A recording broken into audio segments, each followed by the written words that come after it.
Hi, my name is Ernest from the Marriage Recovery Center, and I want to talk to you about how it feels when living with a narcissist or someone who has narcissistic traits. Again, narcissism is on a spectrum. We want to talk to you about how to check in with yourself to see if that's the case. And so, one of the ways is to, by analogy, think about how it feels to be in a relationship with this person. We're mainly talking about a spouse.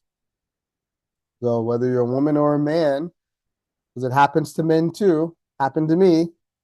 So I want to talk to you today about two things: eggshells and landmines. And let me just give you some clarification on what I mean by eggshells and landmines. Eggshells are what we commonly refer to when an environment is filled with anxiety.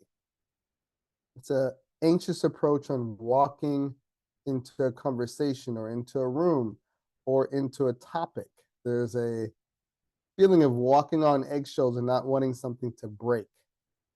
It's an environment where you already know that there's some energy that could enter into the conversation that is negative, that doesn't feel good, that you've maybe previously felt before. And so you know this environment is filled with eggshells and you don't want to wake the monster or the narcissistic rage or the way a person will respond negatively, the defensiveness. That's eggshells. Eggshells is that environment you already know is fraught with possible defensiveness coming your way and a myriad of ways that that projects itself. And then landmines. Landmines are those things that you didn't see coming. Those things that you haven't previously walked into that you wouldn't have imagined would have brought such a response, but yet indeed you walk on it and it blows up. And that blow up could be withdrawal, could be stonewalling, which is what we call not talking to an individual for days on end or for a whole day for multiple interactions that usually would give you a response. Your partner gives you none.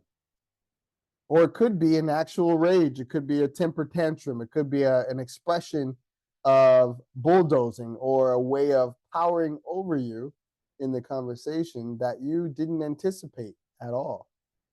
And it kind of throws you on your heel. You feel like, where did that come from? I can't even make sense of it.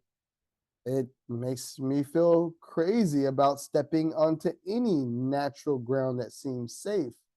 And so now I'm having to try to re-engage my mind around, is this an eggshell environment? At least for me, I know asking to asking for something that seems pretty neutral, but yet this is a touchy subject can make you feel like walking on eggshells. And so now, instead of probably saying what you would normally say, responding the way you would normally respond, you already have this mindset of how you can acquiesce or how you can navigate this situation without this type of conflict. And so maybe you would pull your punches. You wouldn't say things with surety. You would try to accommodate. You may say, "Oh yeah, I can do that for you. Let me see what I can do." And instead of saying that doesn't work for me, instead of really recognizing how checking in with yourself is going to give you an answer, you're really checking in about the environment instead of checking in with yourself. And so you start to lose yourself every time, just a little bit, when you have to be asked to do something that makes you feel like walking on eggshells. The anxiety, the hypervigilance comes from that. The overfunctioning comes from that. Um, this anxious way of moving and preparing. I had a client talk about how they felt when they heard the garage door open.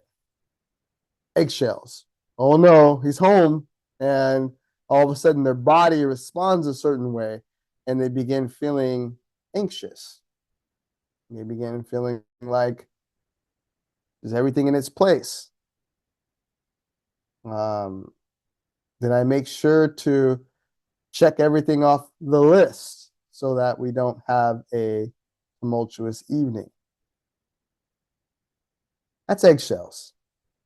Your body kind of knows it, and you have a response after a while that this is that territory.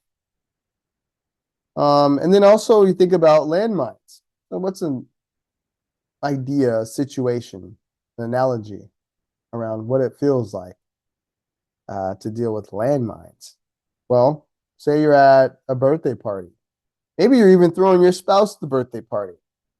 And you checked very diligently to make sure this person's there, this person's not there. This is what we're eating, this is what we're not eating.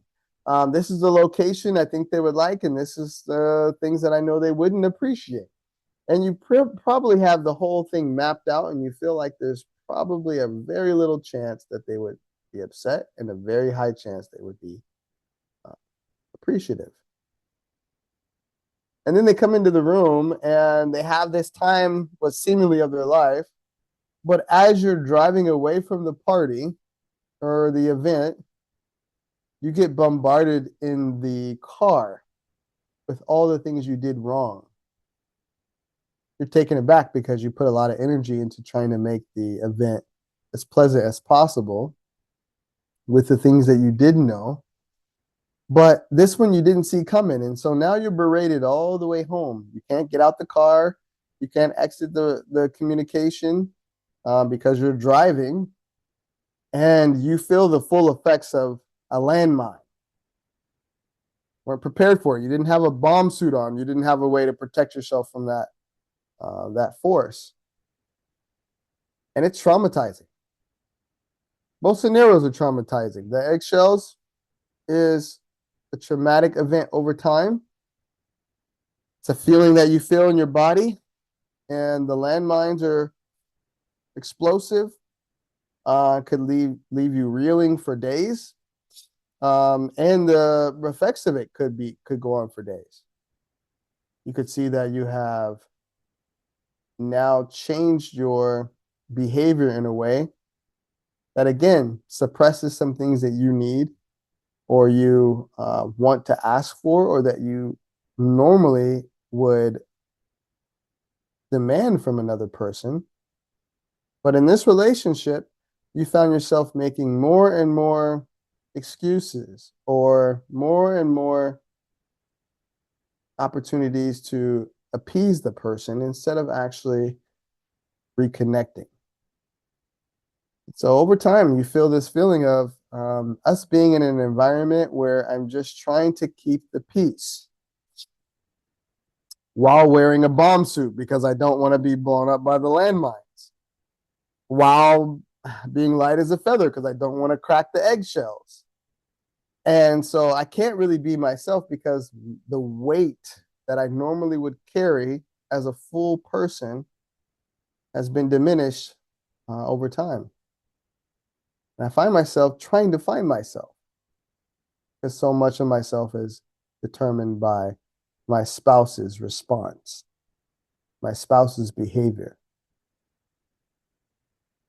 my spouse's emotional world, which doesn't seem clear to me because it doesn't seem like it has references to reality that I normally would be able to understand.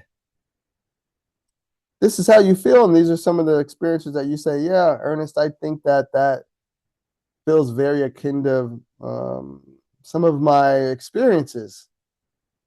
And you may be dealing with emotional abuse, and the emotional abuse may be coming from someone who is dealing with narcissism or narcissistic traits. So if that's you, feel free to give us a call and talk more with us about your situation. We want to help you. We want to help you navigate this terrain we call relationships with someone who may be compromised or have a disability to really connect empathetically. Because that's usually what the case is there's something missing around me knowing how I make you feel and you knowing how you make me feel. There's something missing in that component. You know, someone who has narcissistic traits has a lot of weight on how they feel and little to no insight into how you feel when they act the way they act. They may be able to reference that was a bad thing and I need to do something different so that I don't feel shame. but tracking that it actually hurt you and how is a different ask that they may not have the capacity for. So these are the types of things that we look at and we talk about in the Marriage Recovery Center. And we want to see if we can alleviate the situation by bringing some light to it and giving you a comprehensive treatment plan going forward on how to deal with what you're seeing and to make sense of it. I think a lot of it for me as a recovering spouse of a narcissist was understanding. I needed to know what I was looking at. I needed to have names for it. I needed to gain clarity before anything. I needed to know what I was doing or not doing, and I needed to understand responsibility. Where did the responsibility lie? I'm sure you've been blamed for a lot of things that weren't your fault, that somehow you got convinced were your fault. So we're here to help you clear that up. I want you to reach out to us and give us a call, allow us to help you. All right? Hope to talk to you soon. God bless.